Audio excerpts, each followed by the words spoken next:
Good afternoon. I am Jessica Carroll, the Interim Program Manager for Measure 110, and I'll be assisting Dharma with facilitation for today's meeting. The Oversight and Accountability Council welcomes and encourages community input.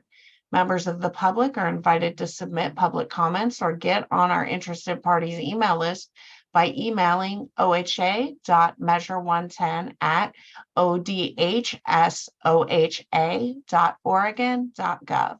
That email address and more information about the council can be found on the Measure 110 OAC website. For more information and support with community engagement, please contact Sydney McConnell. OAC members have asked that OHA and other staff who are present in the meeting space introduce themselves in the chat. Please share your role with the agency, and if you are a subject matter expert, your area of expertise. And with that, I'm going to pass it off to Dharma for a welcome. Hello, everyone. I'm sorry, I'm gonna have my camera off for now, but welcome to our weekly or to our meeting. We have 3 very important votes today, so let's just try to power through this. And I appreciate all of you for being here. All right, I'm gonna pass it over to Kristen to get started with a grant compliance discussion. Thanks, Dharma. And I think before that, we will just take a quick roll. Sydney? I think, Dharma, you might have an old agenda pulled up. We also have a new member to introduce. Oh, I might then. Yes, my bad. That's okay. Meredith, if you want to go ahead and introduce yourself. Be great. Hello, I'm Meredith. I'm a licensed clinical social worker out of Roseburg, Oregon, and I am a OAC council member. I don't know if I need to say anything more. That's fine, Meredith. Thank you so much. You're welcome. Yeah, Sydney? Okay, so hi, everybody. I also just want to apologize. I am off camera because I seem to be having issues with Zoom, so I'm hoping that that will help me not get kicked out again. When I say your name, if we could please say here, and I did notice that somebody fell off, so we are short on quorum now. Amy. Here. Hi, Amy. Oh, sorry, my list just went away. Okay. Hi, Amy. Sorry about that. Carlos let us know he would not be attending today. Caroline. Here, present. Hi, Caroline. Dharma. Here. Hi, Dharma. Has Hubert arrived? Don't see Hubert yet. Hunter. Here. Hi, Hunter. Jackie. Here. Hi, Jackie. Jaren. Here. Hi, Jaren. Keisha. Here. Hi, Keisha. Leticia. Here. Hi, Leticia. Linda also will not be in attendance. Melinda, are you here? Here. Hi, Melinda. Meredith.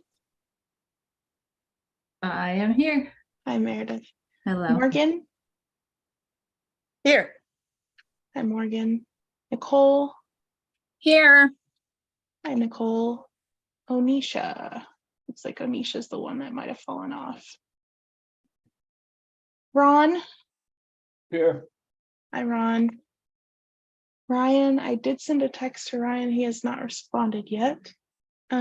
Sabrina. Also, she did let me know she might join late, but she should be here any minute. Zeb. I'm here. Hey, Zeb. I just let Onisha back in. I'm here. Sorry. Hi. No worries. Thanks, Onisha. So that gives us 15. Back to you, Dharma.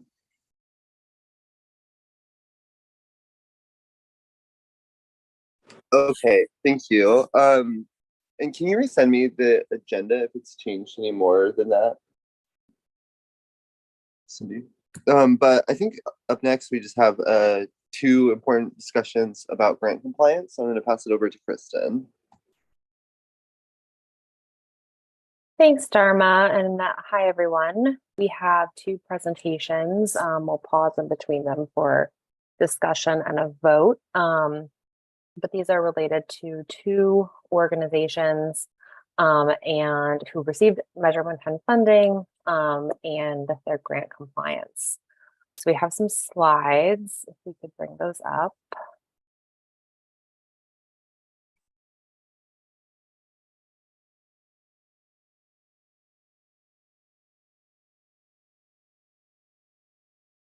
Thank you. So this first, go to the next slide. First, we'd like to call for conflicts. If anyone has a conflict with Origin's Faith Community Outreach Initiative in Malheur County, can you please raise your hand?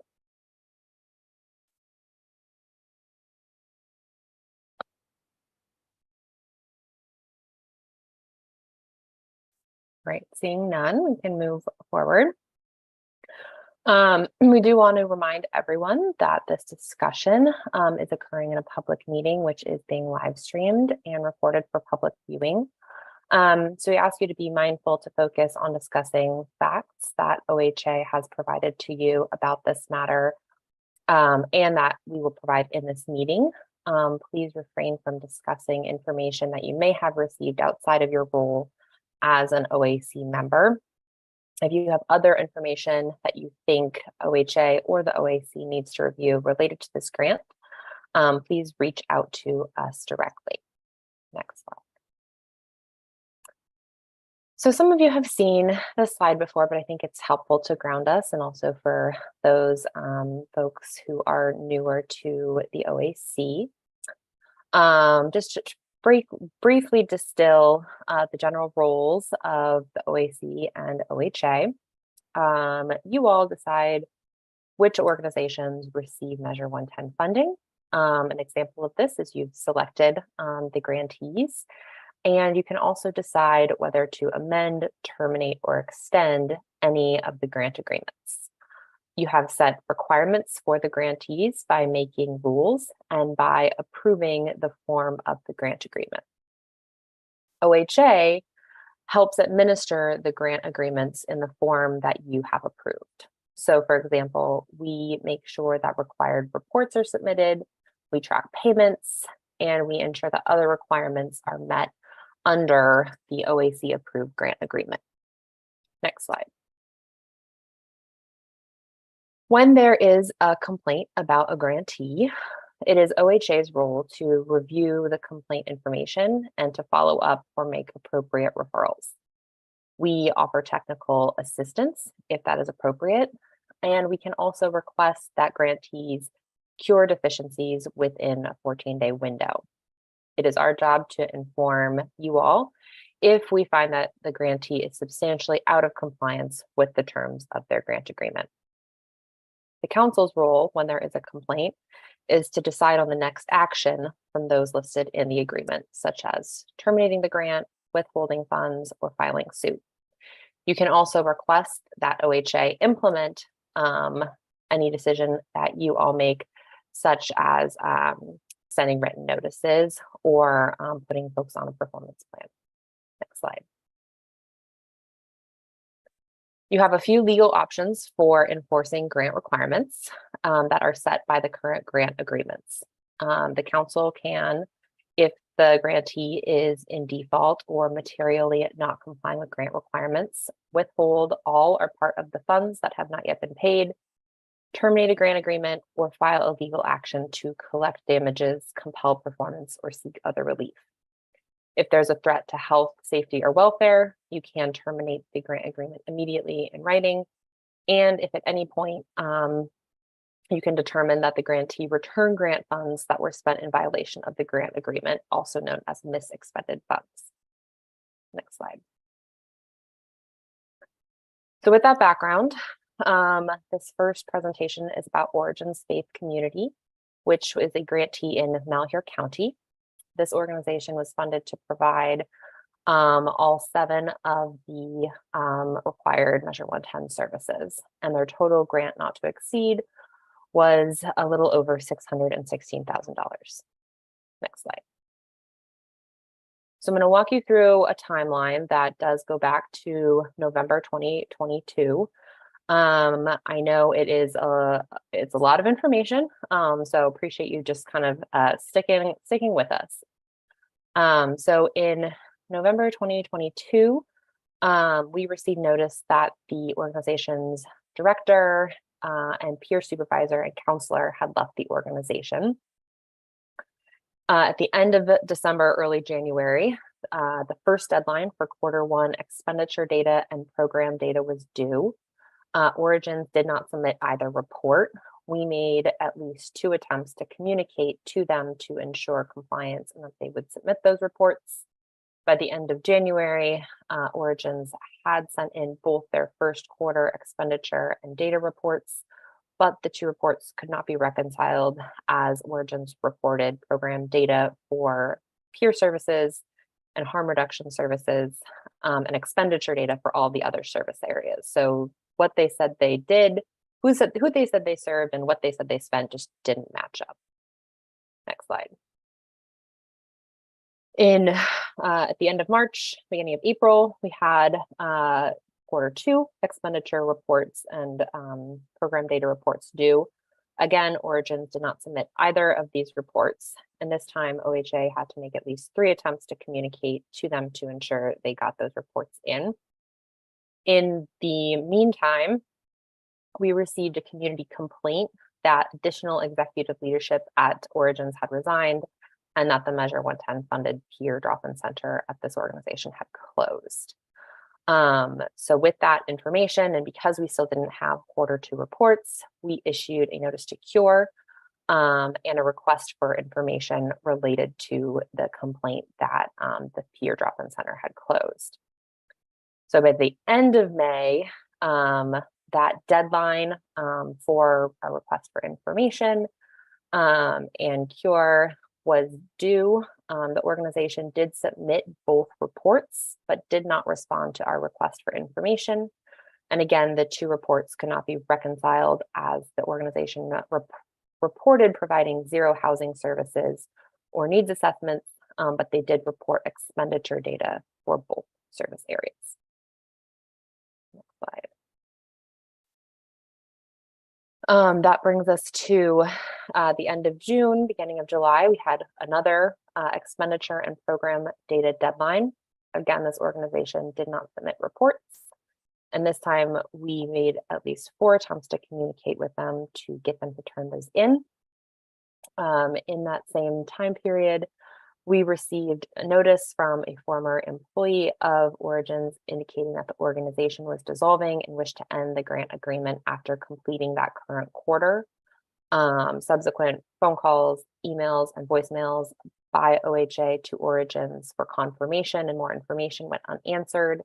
It was unclear to us who was still working at the organization or if this individual had the authority to make this request as they were a former employee. In mid-July, we did receive their Q3 program data, but it contained numerous errors and inconsistencies. At the end of July, we received notice from a board member asking for grant details and indicating they wanted to continue in the program, but indicating that the primary service that they were providing was really just a meal service between Monday and Friday afternoons. Next slide. At the beginning of August, we received Q3 expenditure data, but the 2 Q3 reports could not be reconciled as there were so many errors in the data report that it was really hard to ascertain which services were actually being provided. So we issued in August a second and final notice to cure because of their failure to report accurate financial and program data. We also asked for updated contact information and for any documentation that Origins was providing these services. We also sent them a copy of their grant agreement in response to their request for more information about that grant.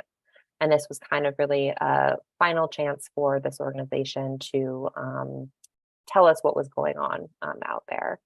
That deadline for their notice came and went, and we did not receive any updated reports, contact information, or documentation to show that this organization was providing any Measure 110 services. Finally, as of today, this organization is not a business that has an active legal registration with the Oregon Secretary of State. Next slide.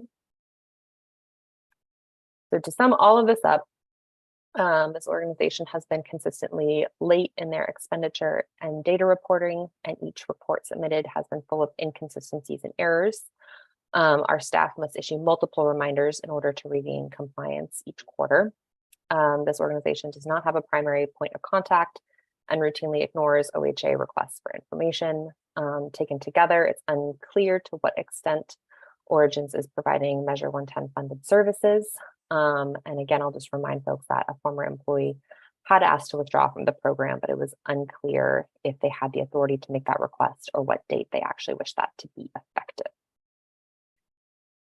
Next slide. So we prepared two options, two motions. So the first option is to withhold all funds not yet distributed by the council to this organization, and to give them 30 days from today's date to provide all information to come into compliance. At that point, you all can review the information and also reserve the right to terminate the grant agreement or take other actions. Next slide. And the second option is just to terminate the grant agreement as they are out of compliance with the reporting terms and has not responded to any additional information requests by OHA. If we further determine that there have been misexpended funds, we can also take action to seek the return of those funds.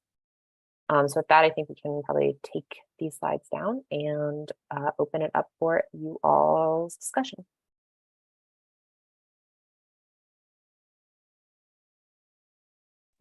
Ron? Hi, thank you very much for that presentation. It seems pretty, well, it seems kind of cut and dry, but I just have a question related to the last thing that you said, Kristen, which was that the council could take action to recover funds. And my thought was, if there's no entity to which to take funds from, how would that take place? Because I understand they're essentially non-operational. I think we have DOJ on that could maybe speak to that. Hi, this is Shannon O'Fallon from Oregon DOJ. Nice to see everyone. I think the fact that they aren't registered with the Secretary of State doesn't necessarily mean that they're, not doing business. So, historically how it's worked is that OHA would, send a letter to the entity who it has the grant with, asking for monies to be returned.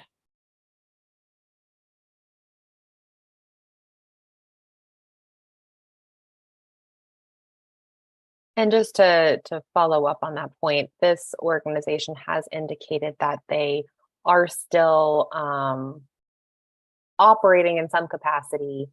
Again, maybe not registered with the Secretary of State, but it does seem like they are doing some kind of business, just perhaps not providing these services. Thank you. Dharma? Yeah, I just wanted to point out too that there's other service providers filling all of the different service areas in Malheur County, and that there just might need to be some adjustments to those grants to meet the needs of everyone in the county. Is that right? Like if we were to withdraw the funds from Origins, we might need to redistribute some funding around, but that there is service providers providing each of the other service areas for Malheur County, just so everyone knows. Yes, that is correct. Thank you, Gemma. Malheur County would still have a complete burn, but those other remaining providers might need some additional funds just to absorb kind of that work. Amy. So did I hear you say that they were providing me a majority of their service that they provided was food distribution services? That is what they indicated most recently, was that the core of what they were performing was a meal service. Okay, and so when they applied for the ballot measure 110 funding, did they indicate, I'm assuming they indicated more than they were just going to be food distribution, because I don't recall that as being there. So, I mean, from what I'm hearing you say, it's pretty cut and dry.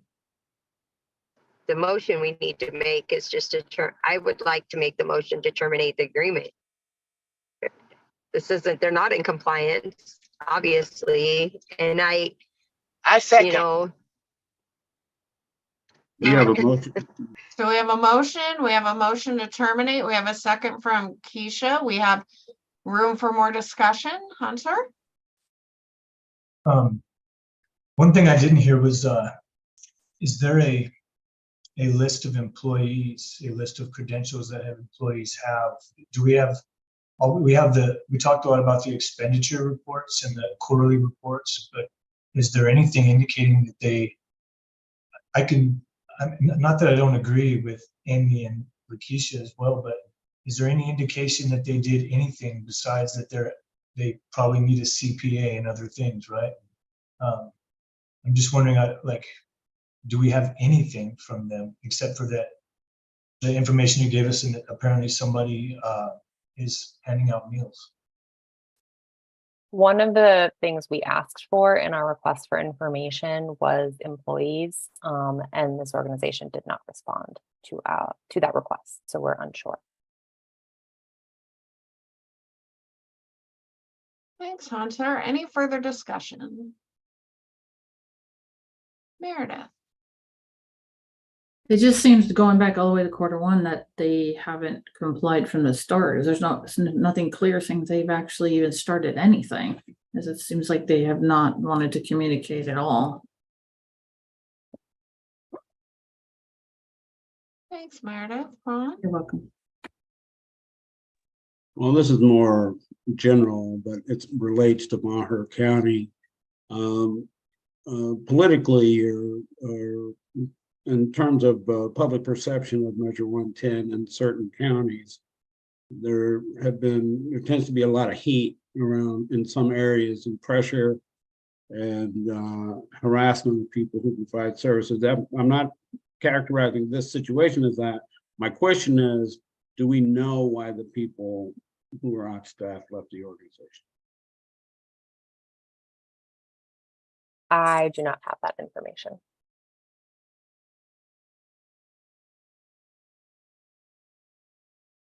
All right. Any further discussion?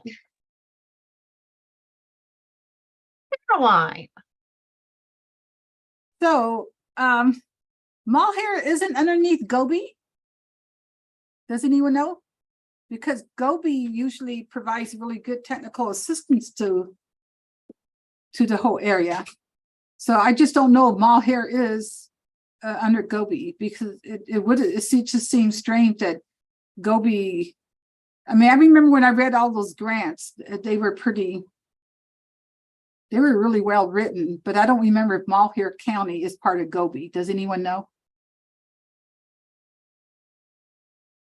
I do not. Okay, just a question. Thank you. Yeah, thank you, Caroline. Any further discussion? All right, Dharma, should we go to a vote? Yep, looks like it. All right, Sydney.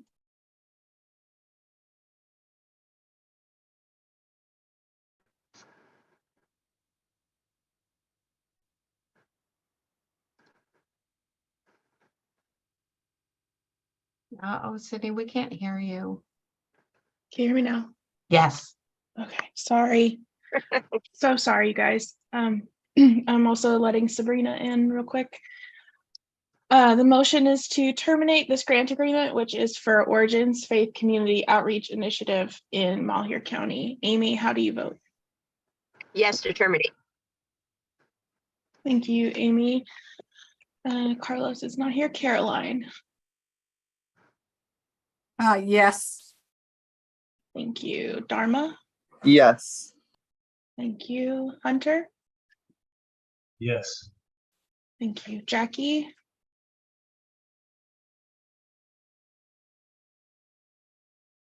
Sometimes it's hard to find that mute button.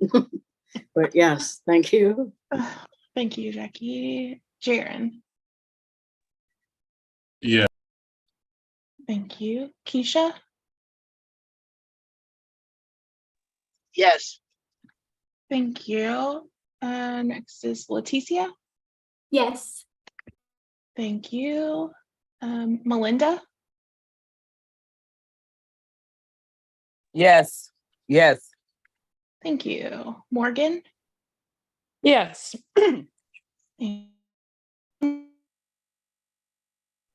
Oh, you cut out. Who cut out? Sydney? Sydney. Oh.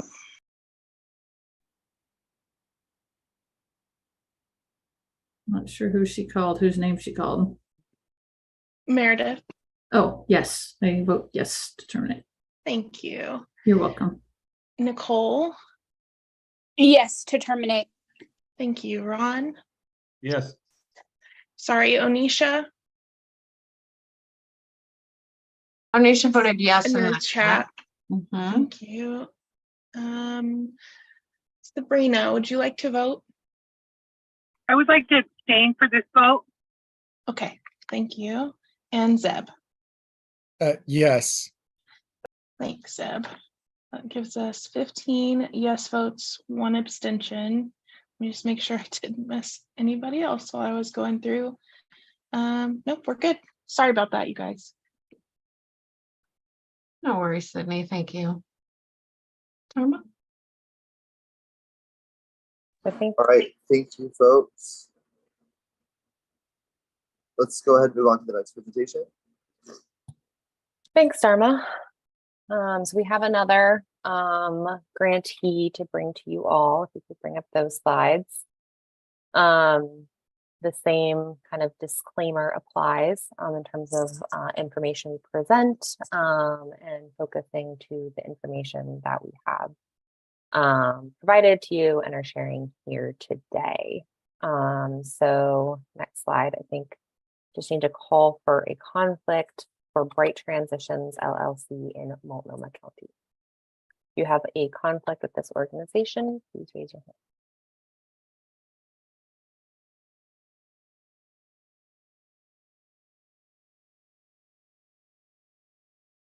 Okay, not seeing any. Let me move to the next slide.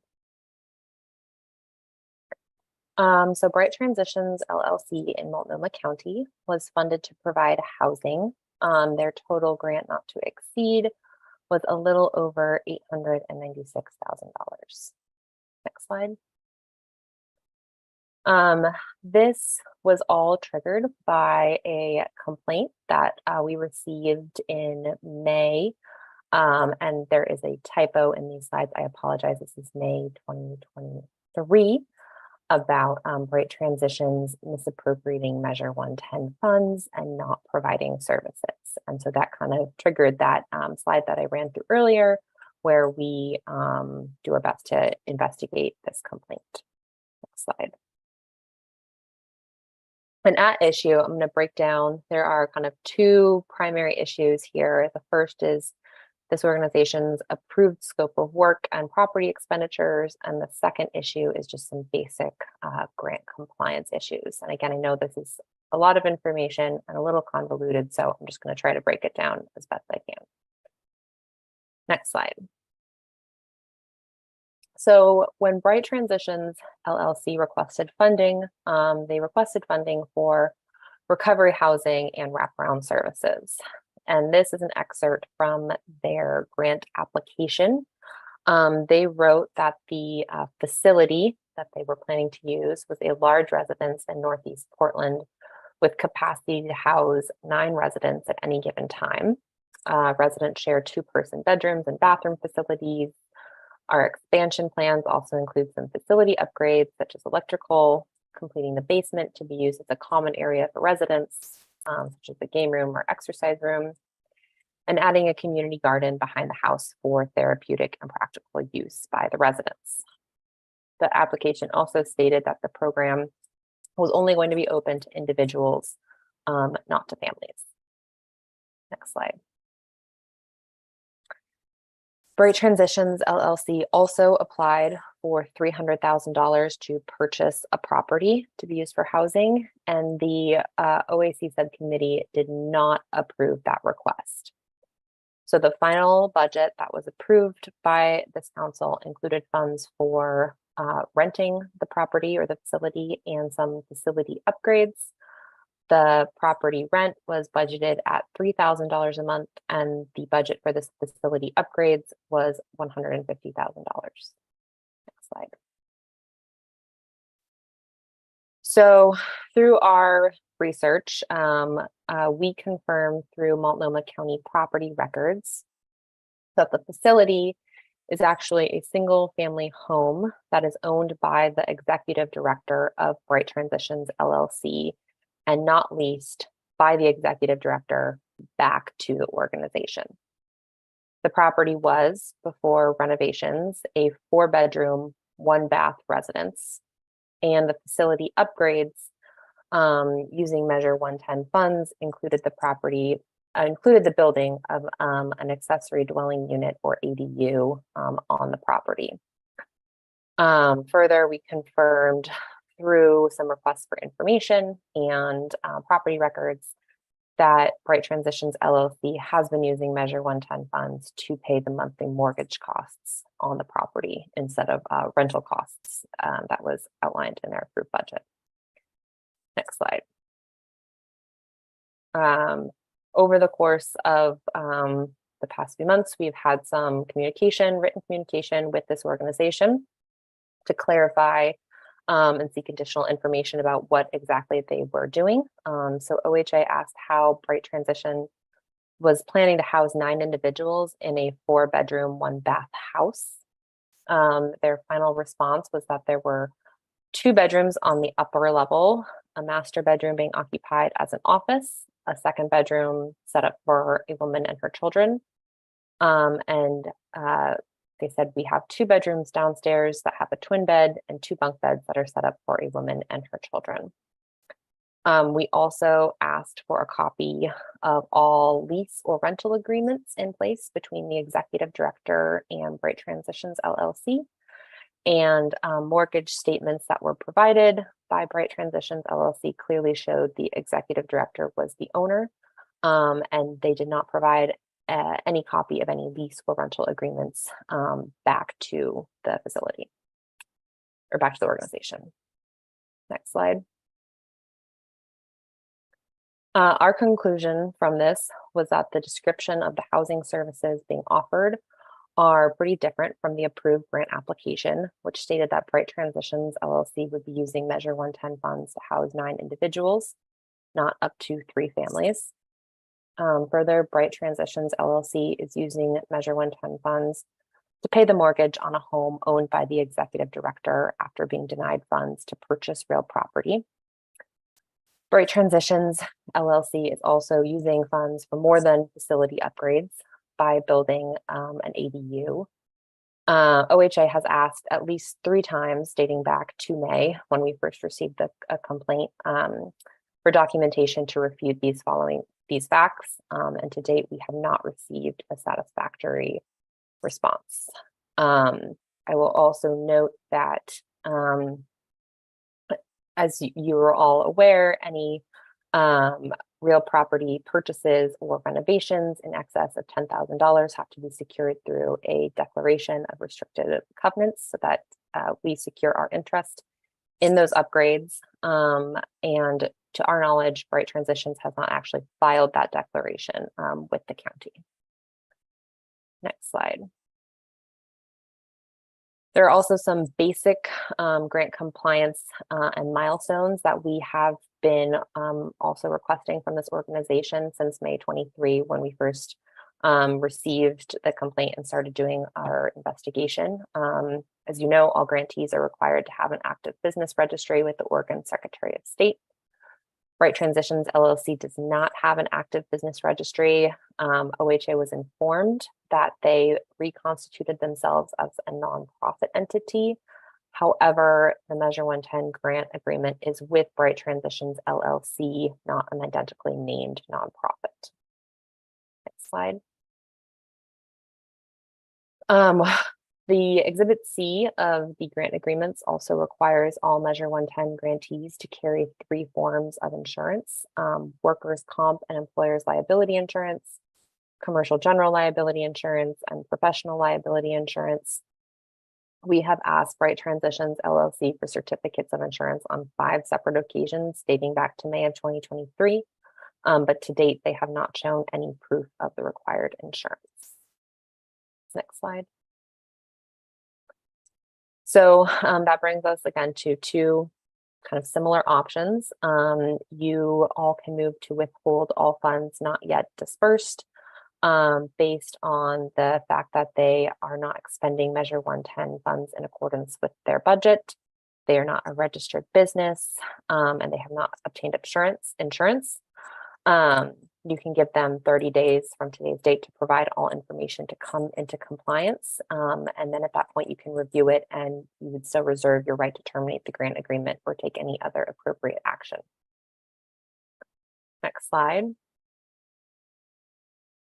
The second option is to terminate the grant agreement based on the fact that Bright Transitions LLC has made material misrepresentations in its application about what it was going to use Measure 110 grant funds for. Funds are not being used for a 9 resident recovery housing. Funds are not being used to make rental payments for a leased building, and funds are being used for more than facility upgrades by virtue of building an ADU. Additionally, funds are not being expended in a manner consistent with the approved budget. The grant funds are going to financially benefit its executive director by paying the mortgage on a property he owns. And Bright Transitions has not provided OHA with certificates of insurance or documentation showing they are registered appropriately as a business with the Oregon Secretary of State. And if OHA determines there have been misexpended funds, we can take action to seek return of those. So with that, I can take these down again and open it up to discussion. Morgan. Yeah, hey. So some of these I'm a little concerned. Like how LLC is in their name. They didn't provide you with their 501c3 business registry. Like they clearly, they're not going to put LLC in their name as a nonprofit because LLC is the structure, is limited liability. So I'm just a little concerned that we're penalizing them for that, or they just didn't provide any registration with the Secretary of State's office for their business at all.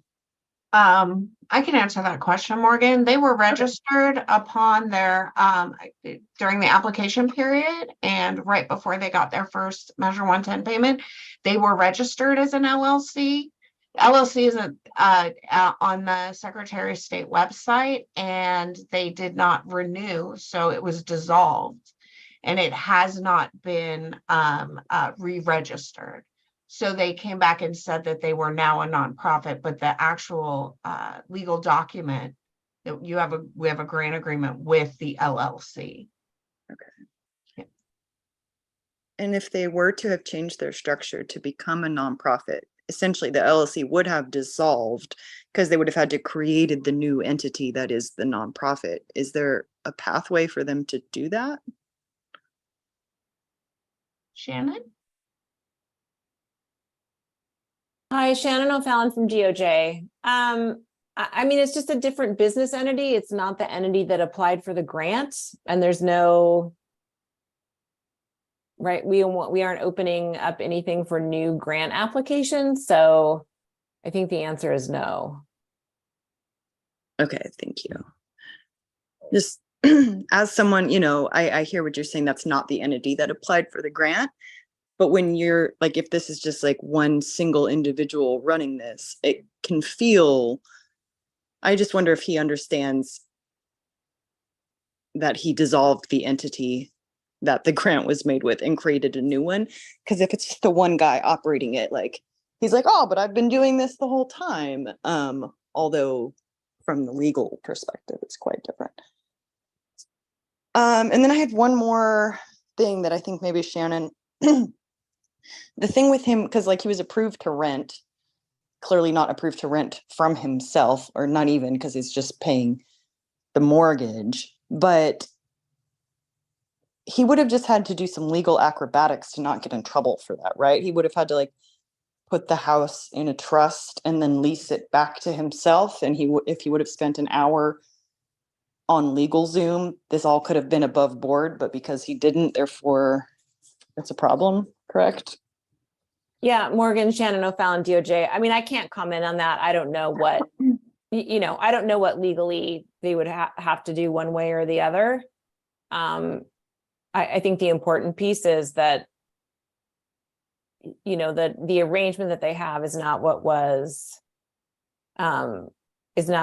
described in the application, or what the grant says that they can spend funds on. Totally. Okay, thank you so much. Yeah, it sounds like they clearly took a bunch of shortcuts and are not providing the services that they said they were going to. But also this does ring like maybe this person just doesn't have the best business savvy here. I see some red flags. But everything's super concerning. So I would just defer to the council for how they want to proceed. This is not as egregious as the previous example, because at least we know there's people being housed in this house that this person owns. Yeah. But are these the people Measure 110 funded to be housed? I don't know. Thanks, Morgan. Ron? Yeah, I'm just looking over the materials that you all sent, and in the materials you sent were some insurance documents. Are those not the documents you were seeking from them? That's an insurance quote that they sent. We did get one insurance quote, and then we got one insurance document, but it was not for the 3 required types of insurance that are required in the grant agreement. Okay, and so I'm looking at what looks like a certificate of insurance, and policyholder disclosure information, and workers' comp and liability binder. So my overall question is about, when we work with these small businesses that are just coming into the space and they're trying to figure out how to best do these services, what sort of technical assistance are we providing to them to be able to navigate these sorts of issues? Yeah, so we informed them of the types of insurance that they needed to have through a request for information, and asked them to please provide certificates that they did indeed have that insurance. We requested that multiple times. But what technical assistance was provided to help them kind of understand exactly what it is that's needed, what's different about the documents they received? I mean, can you talk to that a little bit? I mean, I'm not sure I understand your question, Ron. We explained to them the technical assistance is generally for folks who are entering the space and don't understand how to interact with the bureaucracy and technical details about grant compliance, providing them with information, support, ongoing, let's say, mentoring, if you will, to help them along the way. And I'm just wondering where is OHA providing any of that for any of the providers, or did this provider receive any of that guidance? Yeah, I think I can kind of, I think what we gave them was, you need to provide XYZ. Mm-hmm. And they didn't. And we said, okay, this is and I think in the correspondence we forwarded to you, we said, Mhm. this is a quote for insurance. What we need is an actual certificate of insurance for these types. Can you provide that? And this happened, I think, at least 4 or 5 times. I don't know how much more clear, we're asking for workers' comp. We're asking for professional liability. We're asking for, and the fact that, we said this isn't the right thing, what you need is this. I think that is kind of that dialogue that we've had over the course of these past few months. Right. My last question is, as I'm reading through the responses from August, I mean, the folks are explaining, this is the state of the house, the space is being added, will house up to 9 residents, adults with children. I can see that's an issue related to the application, that it would be individuals and not families. But I think as a council, we're in favor of housing families. And they're going through some length to try to explain kind of the physical layout of the house and the work that's being done to improve the house. And it seems like they're trying to be responsive and trying to provide information, but there seems to be some sort of disconnect. I'm not sure if it's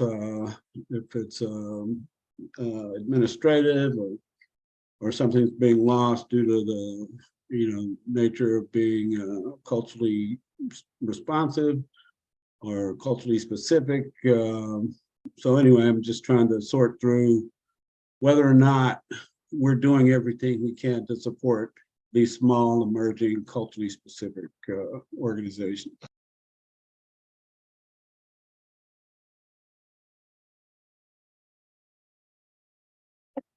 Thanks, Ron. Onisha?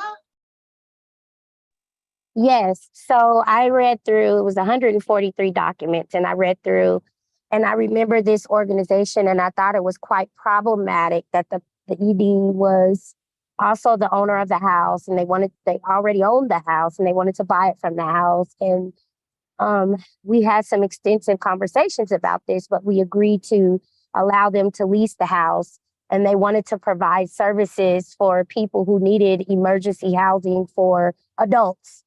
And for the insurance questions in all of the 143 documents, they continue to send these insurance quotes. When you're a new business owner, if you have the wherewithal to purchase a house and have mortgage on a house, then I think there should be some basic understanding and assumption that you know what business insurance is, and you've got enough wherewithal to get 2 quotes actually in those 143 documents. The last step he had to take in order to obtain the insurance was to pay for it. They gave him the insurance quotes. He could have paid the amount of money they were asking, and bam, he would have had the insurance he needed, but he never paid for the insurance quotes. In addition to that, there was like a terrorism insurance. And then in addition to that, in the continued questioning of the data needed for the people he was providing services to, and the expenditure reports on who was being paid, he said that he had staff running this house 24 hours a day. When asked for the payroll documents, there was only 2 people that were being paid, one other person and the executive director. The 24-hour staff, there were no payroll information about these people. Then he said that there was a family living in this house with 1 bathroom, and that there was full families living here with children, but there's never been insurance to cover any of that. No business insurance or anything like that. And then there's a lot of modifications being made to this house, but this house is still being owned by the ED. And there's no paper trail saying that the business is leasing it from the ED, which would have been problematic to me anyway, because it's like you're paying yourself and you're the business owner as well. So there was a lot of problematic stuff going in. Tried to go through with trust and faith. I also want to point out that if there's no specific read and writing technical assistance, we have a burn. One of the things Measure 110 did was develop a burn. So that means there's at minimum 5 to 8 different agencies and organizations that you're dealing with. You're also in a burn where there's multiple burns. Multnomah County is a large county. No other organization that's inside your burn, you can say, hey, OHA is asking me for this insurance. Somebody could say, hey, dude, yeah, you just need to pay for it. You got the quote, you need to pay for it. This is what they're asking you. This is what they've also asked me. And that's kind of what the burn is set up for, to help each other to understand. But if you're not reaching out, if OHA is emailing you and telling you these are where you're at default, you need to fix this, you need to fix this 2 and 3 times, at what point do we stop making excuses, especially where it has to do with a culture? Because culture doesn't mean people are ignorant or they don't have the ability to ask the questions, because there's an extremely intelligent African American culture and different biculture and BIPOC cultures that are within the burn in Multnomah County. And me being new to this business, if I'm reading through an email and I don't understand, I ask OHA, get them on the phone and say, hey, I don't understand what you're telling me to do. Where we're telling you that you got the insurance quote, but you need to pay for it. So at what point do we stop making excuses? And because this is a lot of hard work, it's a lot of labor, it's a lot of emotional labor. But at what point do we say, okay, some people are doing it and some people are not, and stop making excuses for it? Thank you, Onisha. Dharma? Yeah, I just want to thank you, Anisha. A lot of took the words right out of my mouth in a lot of ways, but I'm also just kind of concerned with this notion that we're not providing technical assistance to providers as well. And I just want to mirror what Anisha's saying, in that this provider had ample opportunity to get the assistance that they needed, and they did not seek it. And so I think it's like, it's concerning to me to even indicate that this would be about them being a culturally service provider, or that we're treating culturally specific service providers differently through Measure 110. When you're saying that, Rod, it's really concerning to me, because I think that in this case, it's a matter of just straight up compliance issues that have nothing related to their provision of culturally specific services. It's inadequacies in like the type of housing that's being provided. And I think too that this doesn't indicate that we don't support family-based funding for housing. It's just that we allotted so many funds for family-based housing in Multnomah County, and we allotted so many funds for housing individuals, because there's different levels of need, right, for individuals versus families. And so I just want to point out to everyone that voting to maybe terminate this wouldn't necessarily indicate that we don't support the type of services that they're providing, but just indicates that it's not in compliance with the grant that we agreed to with them, right, and that we didn't agree for them to pay their own rent, mortgage with the payment, rather than like not supporting family-based housing. I think to that same point too, I'd be concerned if we were having to push organizations to do things like this, like, because they're general compliance things for businesses. And it's like, how involved can OHA be all of the time? I think there's a difference between technical assistance and like basically running the startup of these organizations. And I would move to terminate. Thank you, Dharma. I second it. Okay, so I think we have no, don't worry, we still have time for discussion. Don't worry. We have a motion. Dharma made a motion to terminate. We have a second by Onisha, and we have more discussion from Caroline, Meredith, Ron, and Jackie. Caroline. So I think this is it's a simple ethical issue. It's bad business to mix a grant with your own house, period.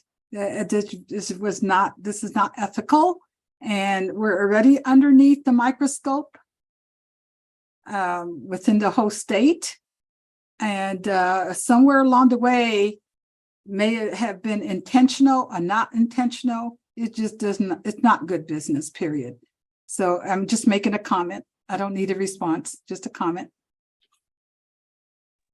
Thank you, Caroline, for your comment. Meredith? So 2 questions. I hear that we've sent them correspondence and that multiple times. And there's multiple times I heard email. Are we sending them other correspondence, like telephone calls, like a written notification, things like that, so that they are clear? I'm a business owner too, and it's like sometimes the language can be very confusing sometimes. Not that, I mean, this seemed pretty clear. It's like, hey, like you can't do this. It seemed pretty clear. But just curious to see, like, one, was there different correspondence and other options for them Because sometimes people are not really good at reading their emails or answering telephone calls, but at that letter would be, hey, we need your undivided attention here and responding back to us because this is a concern. Then the other question was for these people that they said that were living or residing in the home for treatment. Were these, did we ever ask for like a list of these people? It's like concerning was like, were these people actually people that were getting treatment, or were they actually people that were like their family members? That may be a kind of interesting question too. It's like, okay, well, these your own kids, and it's like another conflict there. But those are two things I had.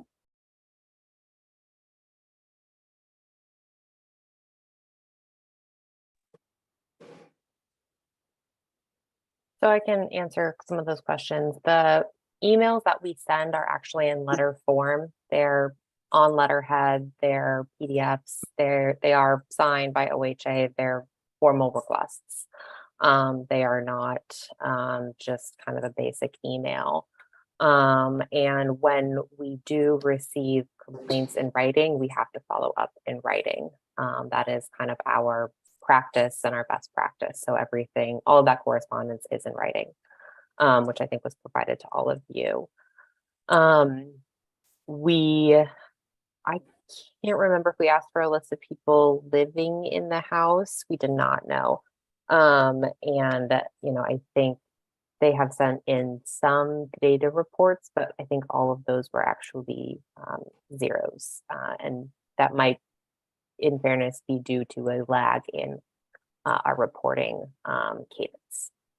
Yes, we did not become aware of the people living in the house until I believe the final letter that we sent. And we did not ask for their names. Gotcha. Okay. Thanks, Meredith. You're welcome. Just following up, I appreciate what Dharma and Onisha have said about technical assistance and not making excuses for businesses that have contracted with the state. Just wanted to ask Shannon, kind of related to one of the comments about whether it's ethical for a business to have internal financial dealings such as the one described here, versus ethical versus legal, is what the person who own a house leasing or operating a program with state money, paying his own mortgage, is that legal?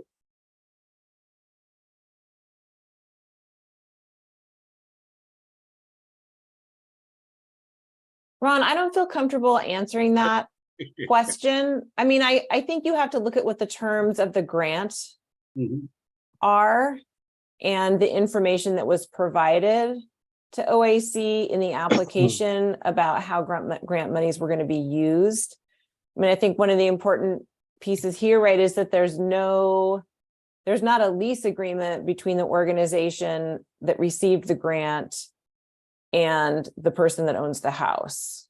Right. Okay. Thank you for that. My follow-up is really more of a comment, which is just kind of a reminder that, our primary principles in grant making were flexibility, innovation, collaboration, and expansion. And I just want to continue, and I continue to think about that as we make decisions of, how flexible are we being? Are we allowing innovation and that sort of thing? And so that's my final comment. I'm not in disagreement with what I've heard here, and I really appreciate the thoughtful and intuitive and precise comments that have come from my colleagues, and I look forward to moving forward with the vote. All right. Any further discussion? Hearing none, Dharma.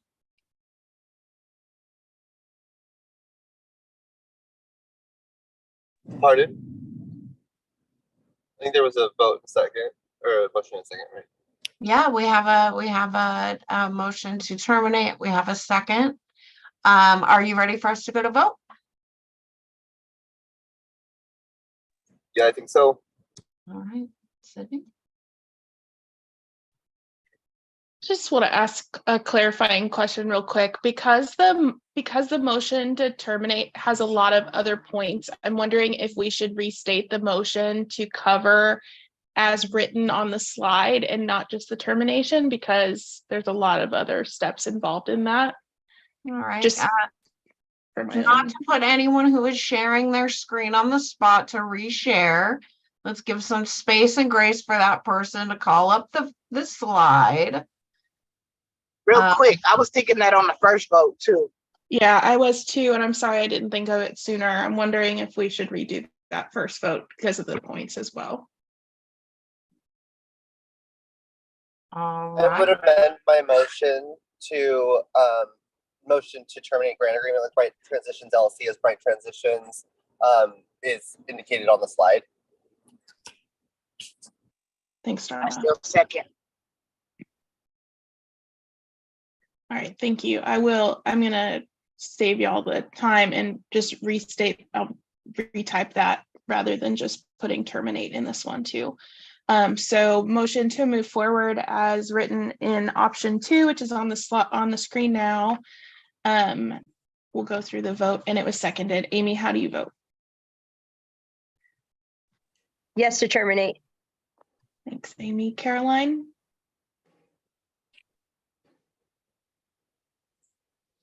Yes. Thank you. Dharma? Yes. Thank you. Hunter? Yes. Thank you. Jackie? Yes. Thank you. Jaren? Yes. Keisha? Yes. Leticia? Yes. Melinda?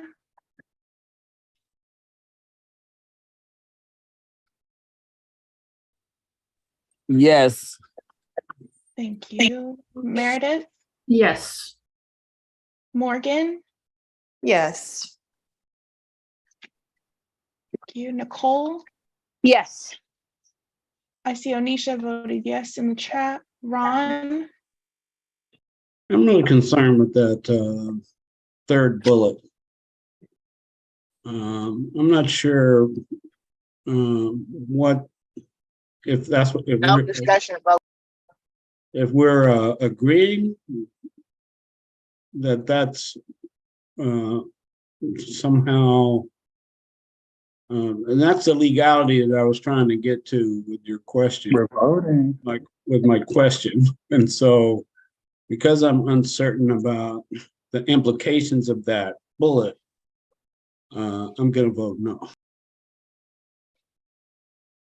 Thank you. Zeb? Yes. Thank you. And I'm sorry, Sabrina. And Hubert.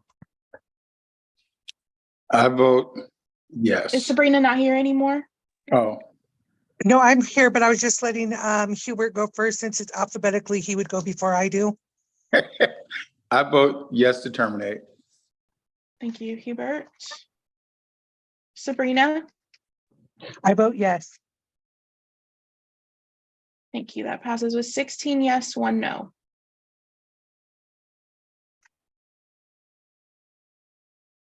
Back to you, Dharma.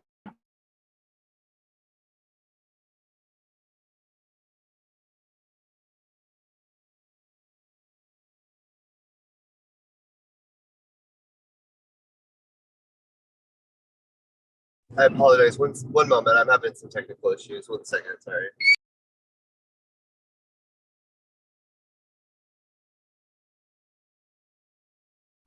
And Dharma, if you need any support with this next section, just let me know and we can help you out. So sorry about that. So up next, we are going to move forward with our tri-chair nomination. Is that right? You are right, Dharma. Okay. I'm sorry. Real quick, did we vote on both or? Oh, you're right, Keisha, you're right. I think Amy made the original motion on that one. Is that right? Yes, I did. I made the motion on that one. Do you want me to read the motion as it was displayed on the screen? Hold on. Let's just make sure. DOJ. I we did. Yes. Allison text. I just sent you a message in our chat. Perfect.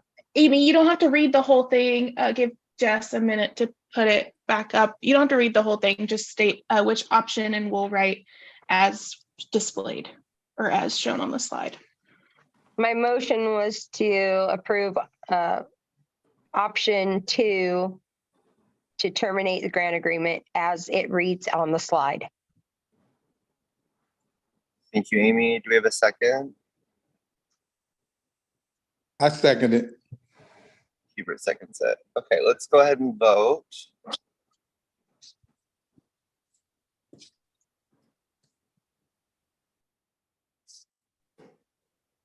Sorry, I just have to get our notes taken care of. Amy, how do you vote? Yes. Thank you. Caroline? Yes. Thank you. Dharma? Yes. Thank you. Hubert? I vote yes to terminate.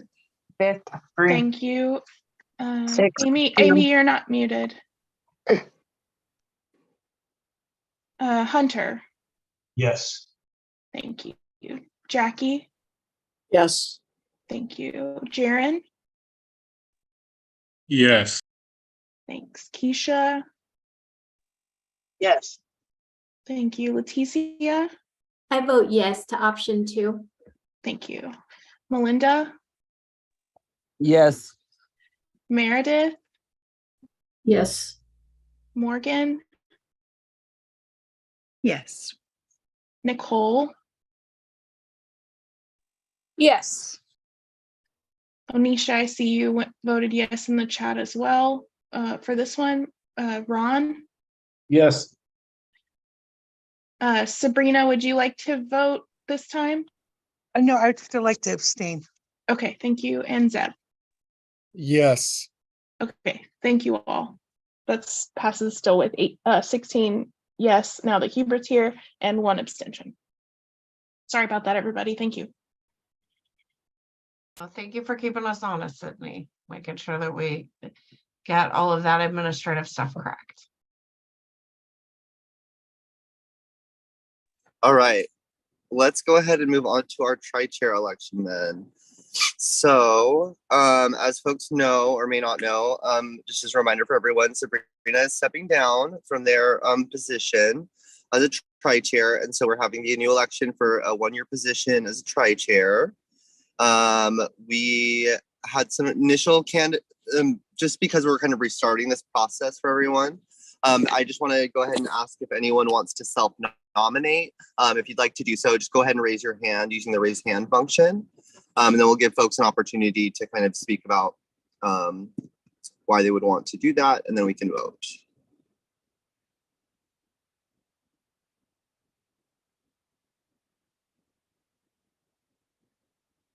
Don't everybody raise your hands all at once now. I see Jaren's hand. I just had a quick question. I'm not nominating myself at all. Uh-huh. Is this a good time? Yeah, go ahead. So my thinking is that we have, I'm not speaking for anyone else, but I know we do have 3 newer people on the council. And so I was wondering if we can go over maybe just briefly, like the roles of the tri-chair, exactly what that looks like, what those responsibilities are, and what the purpose behind creating the tri-chair was, what it's like intended to look like from the very beginning. And maybe just to give us, or at least me, a better understanding, to have it fresh in my mind for this moving forward. Sure, yeah, I think that's a great idea. I think that the tri-chairs kind of help to facilitate the meetings. There's someone who's like kind of the lead of the organization, but they don't necessarily make any decisions on behalf of the council itself. We kind of just coordinate and liaise between OHA and the council. The tri-chairs spend a little bit more time in specific tri-chair huddles and meetings with OHA staff. to help coordinate meetings, set the agenda for meetings, and kind of respond to different things that wouldn't normally be brought to the council like first, right? Like just like reviewing what's going to be happening at the upcoming meeting. Like in this case, we met to just kind of discuss like which grant agreements we'd be going over and those kinds of things. Like that. I think too that we built the tri-chair model to kind of build some equity into the leadership of the OHA council to kind of make sure that we had this like horizontal kind of leadership, that it was represented more laterally with 3 individuals as opposed to being concentrated in one individual.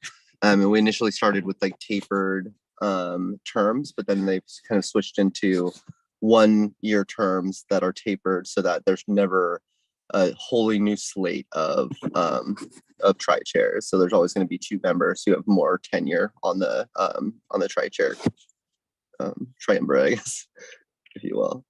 Yeah, and so it's just kind of that like liaison position. I don't know if I'm missing anything, Jessica. I think you did an amazing job explaining that, Dharma. Can I add something about the tri-chair position? If for you that don't know me, my name is Sabrina Garcia, and I ran 1 term, stepped off for 6 months, and then ran another term. And sometimes what tri-chair positions look like is not only do they get the information before it hits the rest of the council, and do we sometimes decipher what goes to the council, but there's also opportunities that come down the pipeline, and the tri-chair sometimes get the decision, are we going to pass this to the council? Are we going to keep this information, or are we going to volunteer ourselves to hold a different position, or take the position ourselves as a tri-chair to like sit on different councils, to be in the media, to be in different spaces? I always advocate to pass as much information as we can to the council for full transparency. And so that way the other council members have an opportunity to participate. And so that's something to think about. And then for me, I always advocate for the rural community voice, just because that's where I'm from. I'm a Native American from a rural community, and I know the struggles that go along with that. Sometimes we have to have extra meetings depending on the emergent nature of the information we're receiving. Sometimes it's to testify in front of whoever it is we're testifying about the work that we're doing. And then the extra workload, I would say it's like about 1.5 hours extra per week, but that's also alternating. So the lift isn't too heavy, but you get to sit behind the closed doors and be a part of the actual facilitation of what leads to the council meetings. And so I think it's imperative to get different, people in there with, that can represent different parts of the state, and that can, that's really ready to get in there and be a part of this change, because that's where it happens, is in the tri-chair seats, I believe.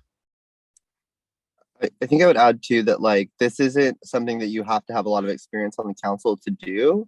I think it would actually be like, I think that anyone could step into this role. So if any of you new folks are interested, I would definitely encourage you to self-nominate, just because like you'll get a lot of experience just by being a tri-chair that you wouldn't get beforehand.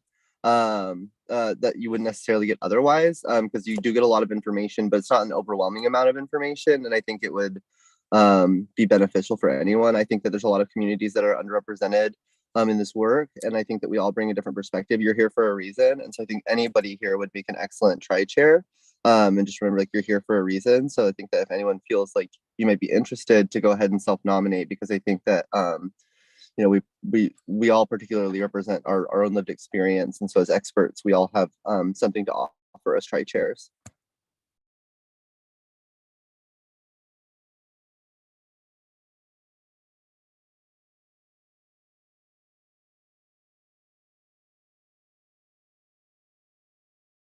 Dharma, I don't know if you can see, but Amy has. I see Amy's hand. Yeah, sorry.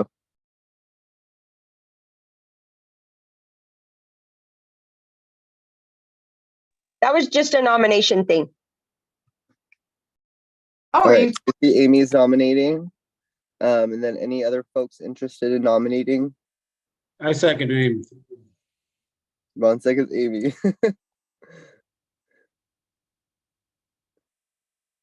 Any other folks? Okay. Well, then moving forward, I guess we'll still let Amy kind of speak to the role. And I'll give you like a minute to kind of just talk about why you want to be a tri-chair for folks. If you want to, Amy.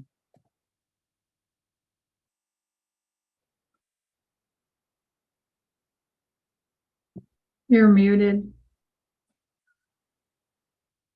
You're muted, Amy. I can't hear you. Thank you, Meredith. I'm sorry, I got interrupted. Dharma, can you say that again? Yeah, if you just, I wanted to give you a moment to kind of explain why you'd want to be a tri-chair for the council and those kinds of things. It's optional, but yeah. Yeah. So ballot measure 110 means a lot to my heart in the first place because not just coming from a place of lived experience, but being the parent of an addicted child, adult child who has also been a grandparent of a child born addicted. And I'm raising my grandkids. I mean, I just feel like, and living in a rural community, traveling back and forth and keeping in contact with my family that deals with this population in her workforce who is not an addict and how that goes. So kind of just a plethora of experience and just general knowledge. Also, because I believe in what we're doing. This is really important work. And in the circle that I'm in with law enforcement and stuff, honestly, often I hear a lot of negativity, and I'm able to be a positive in that because there is positive work that we're doing. So I like to be able to represent ballot measure 110 and just be involved. Great, thank you, Amy, for sharing that with everyone. I need to just check one thing here. Sure. So since there's just one candidate, I think we'll still vote, right? Is that right? Yep. All right, so we'll go ahead and vote as to whether or not we accept the nomination for Amy. Go ahead, Cindy, whenever you're ready.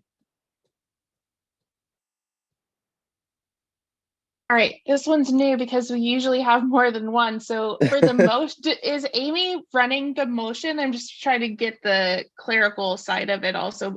Do I really put Amy as the motion and then Ron as the second?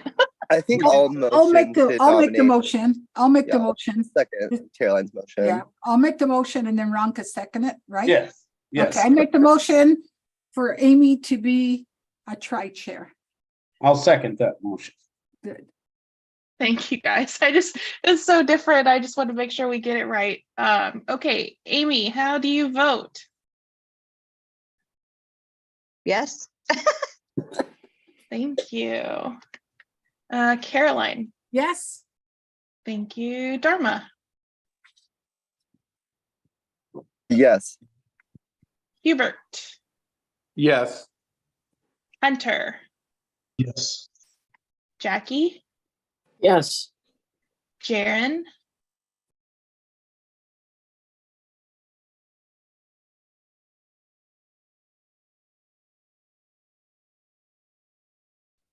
Sorry, I was hitting the space bar and it wasn't working, but I vote yes. Thanks, Jaren. No problem. Keisha. I think Keisha fell off. You did. Okay. Leticia. Yes. Melinda. Yes. Meredith. Yes. Morgan. Yes. Nicole. Yes. Onisha.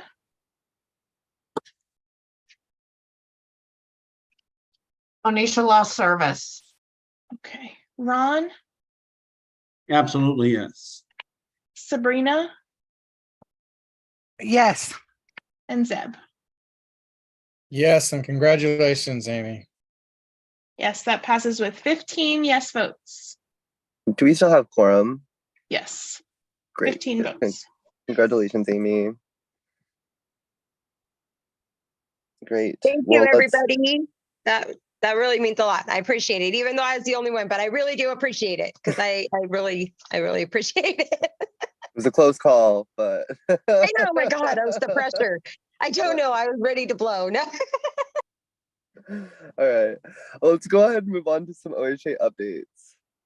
I had a couple of questions. Oh, go ahead. Sorry, One Sabrina. question, one thing I just wanted to acknowledge and speak to Meredith's text in the chat about hesitation and feeling a little bit nervous. I just want to encourage you to throw your hat in the ring next time. I was extremely nervous, extremely afraid. And after you practice and you're involved, that fear does go away. And we would love to have your voice. Maybe the next tri-chair, I think, is in 6 months. I'm just throwing that a date out there. Jessica and everybody knows more than I do. But I just wanted to ask if Amy would be taking that tri-chair position immediately. And then that way I can just step out of that role. And so I'm just looking for advice from Jessica and other people that have that logged information.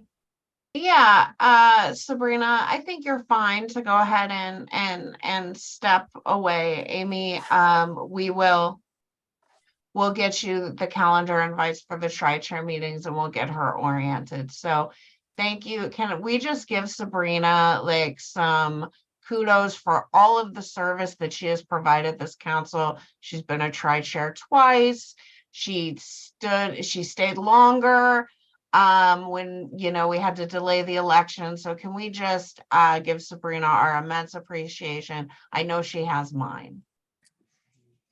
Sabrina, you rock.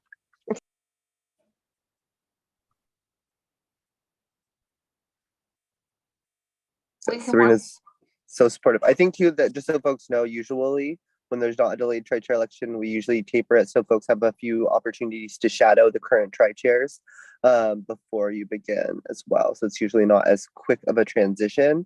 There was just some delays in this election. So great. I just want to go ahead and move on then to Kristen.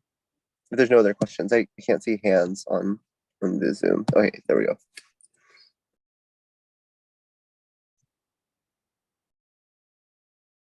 Jessica, do you have the OHA updates? I do have the OHA update. Sorry, I thought you had something else to bring. Okay. So OHA updates. We are having a media subcommittee in 1 week's time. I will not be here for that, but Kristen will be. So looking forward to that. I know we have a lot of information for y'all. I want to say thank you to those of you who responded to our media request as well. What else do we have for updates? We are very, very close to bringing you all your first grant extensions to vote on. So be watching your email for those. That has really, really been a focus of our team. And so that is coming. And I think that is all I have today for OHA updates, unless you have something you'd like to bring, Kristen. No, appreciate everyone sticking with those longer presentations and all of your votes. Oh, Sydney, I think she might have one about maybe equipment. I have two. Yes, equipment is part of one. I wanted to say thank you to everybody who came on Friday. I missed the last meeting and I really enjoyed getting to meet all of you, and that was really fun and we learned a lot. So thank you all for coming. Those who were not able to make it, we did not get to help you with your equipment.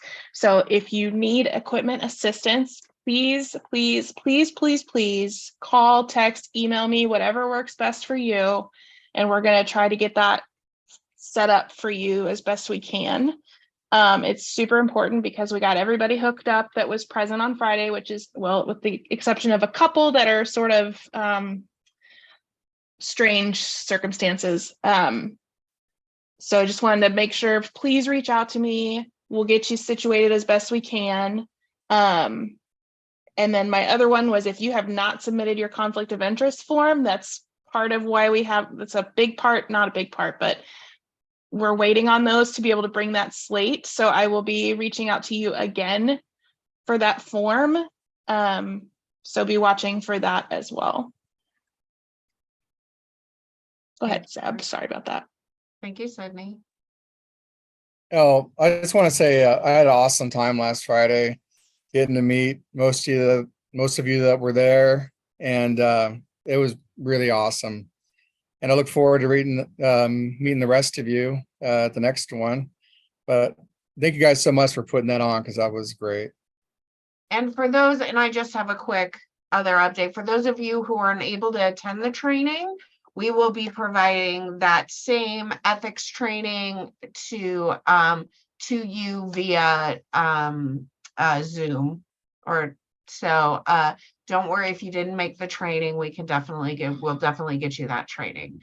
It was really good. It was tailored more for y'all, and so I think it really helped a lot of people wrap their heads around it. So thank you. I don't have anything else. I just wanted to highlight Jackie's question in the chat. No, I'm just kidding. Just kidding. Sorry. Sorry. That's it for me. I think I'll just give everyone a couple of minutes back in their day. And thank you all for your hard work. Thank you all.